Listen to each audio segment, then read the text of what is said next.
This is कर दी चालू, this is the right lung. अब ये राइट लंग है, राइट लंग का आइडेंटिफिकेशन 2 फिशर्स और 3 लोब्स होते हैं। एक ट्रांसवर्स फिशर होगा, एक ऑब्लिक फिशर होगा।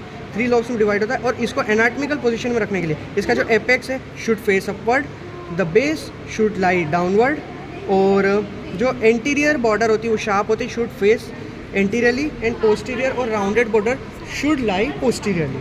फिर जो इसके सरफेसेस, तो ये जो सरफेस आपको दिख रहा है ये है coastal surface. Coastal surface should lie towards the lateral side, and this is the medial surface should lie towards medial side.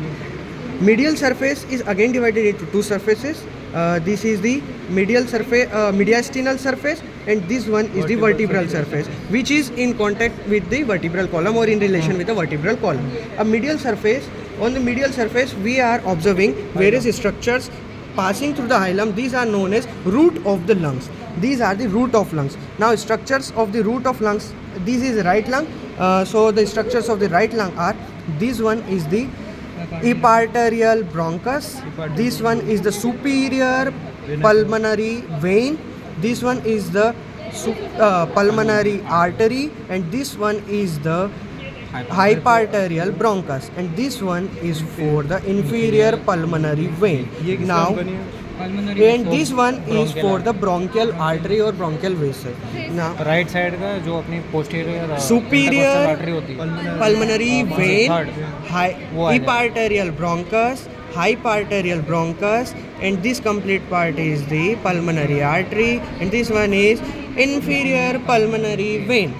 ठीक है, उसके बाद और ये जो पार्ट दिख रहा है इसका हाइलम का नीचे एक्सटेंड हो रहा है यहाँ पर, ये लिगामेंट बनाता है, पल्मोनरी लिगामेंट। यहाँ से पल्मोनरी लिगामेंट आएगा।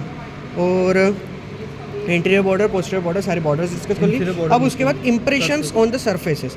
इम्प्रेशंस राइट साइड के इम्प्रेशंस में, these are the impressions of vertebral column, these are the impressions of ribs, these are impression of heads of ribs, these are depressions for ribs, and the elevations are for the external intercostal spaces. Apex of heart, apex of lungs, base of lung is semilunar. Now for the impressions, this curvature or this impression is for the azygous vein. This impression is for trachea. This is tracheal impression. This impression is right brachiocephalic vein. This one is for right subclavian vein, or it might be right brachiocephalic trunk. And now हाँ, और फिर उसके बाद में this depression, ये जो impression है यहाँ पर राइट एट्रियम का इम्प्रेशन है। This part might be for oesophageal impression, बस पार्ट ऑफ इसोफेजियल इम्प्रेशन। ये राइट लंग पूरा हो गया। हाँ, लेफ्ट में